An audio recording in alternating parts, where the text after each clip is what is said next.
Hey everyone, it's Austin Solomon, the Solomon Group at Coldwell Banker. Welcome to this week's episode of The Real. A little bit different episode today. Today we're talking about just observations, Austin's observations of the Wausau real estate market. We're going to go rapid fire here. Observation number one, out-of-town buyers is up. We've seen a lot more calls from people out of the area looking to relocate to the Wausau area. A lot of them are from major cities too, like Chicago. I've helped a lot of people from Chicago, from Madison, a couple from California, Arizona, just to name a few. So a lot of people relocating to the Wausau area from these big cities, which is kind of encouraging and pretty sweet for our area. Waterfront properties have been going gangbusters this year.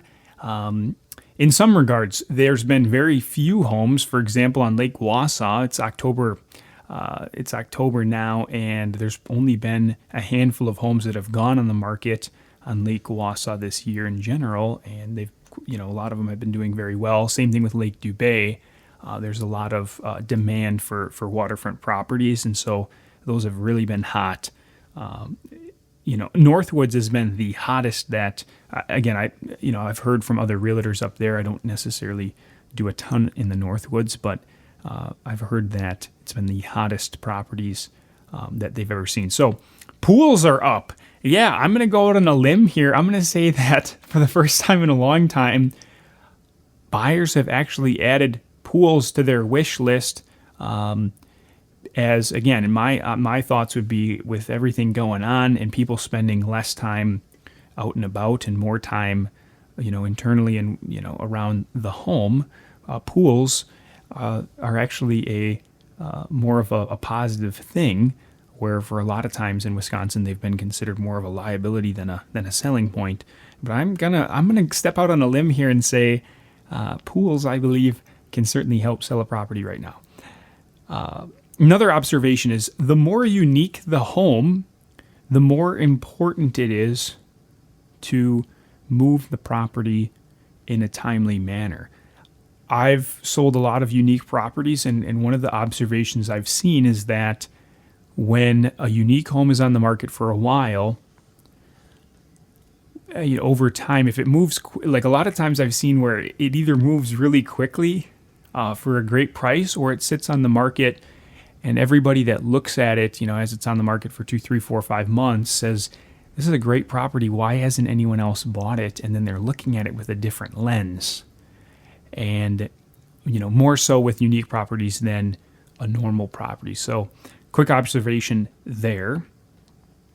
Another observation is, a lot of times people say location, location, location, which I totally agree with. But in Wausau, Wisconsin, this is not California or New York, where a couple of blocks can make, $1 million difference.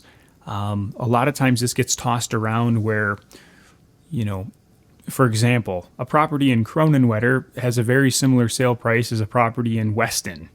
And, a comparable neighborhood on the east side of Wausau to a comparable neighborhood on the west side of Wausau would have a similar home value, a sale price. And so a lot of times, home sellers and home buyers will toss out, say, location, location, location, and which is great. Statistically, there's neighborhoods that have very similar sale prices as other neighborhoods, even if they're 3, 4, 5 miles away. And so you can reference. You don't always have to look so close in the Wausau area. For example, you don't have to look at the property that sold next door or 2 doors down. You can broaden that market a little bit, because again, in our area, yes, location is important, but people don't shop by blocks or by streets. They tend to, shop by areas, broader areas. So another observation. Okay, open houses. Again, open houses, observation is that obviously with everything going on, less sellers have been open to them. I've been doing a few. I've seen that for the majority of this year, they've been much less of an attendance as usual, which makes sense. But I've seen in the recent weeks that there's been some successful open houses.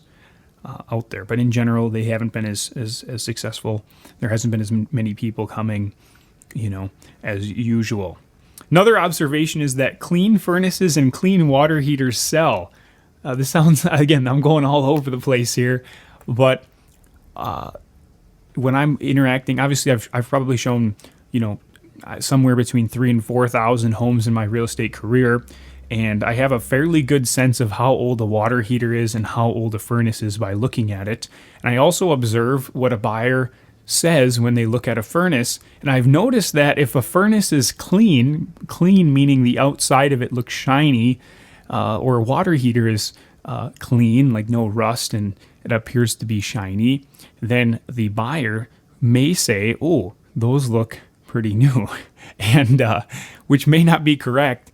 But again, it's a good observation as a seller is, hey, if a buyer thinks that a shiny furnace and a shiny water heater is new and looks well maintained, then maybe it's not a bad idea just to wipe down the furnace and water heater before showing. I know that sounds funny, but it's an observation. All right. Another observation is as we approach winter, one of the things I see is when I'm showing homes bare roofs in the winter, meaning if you drive down the street, sometimes the roofs have lots of snow on them, and other times you're like, man, that I can see all the shingles. And if you can see all the shingles and you think that maybe, if it's one thing if they shoveled the roof off, but it's another thing if the property has large heat loss in the attic, and that's why there's no snow on the roof, is because all the heat is escaping through the roof and melting. So when you're purchasing a home, if you see that might just be a quick observation, like, ooh, what are the costs to heat that place? So, all right, those are some quick observations in the market. A little bit of rapid fire impromptu. Hope you guys take a little value out of that. And thank you for tuning into this week's episode of The Real.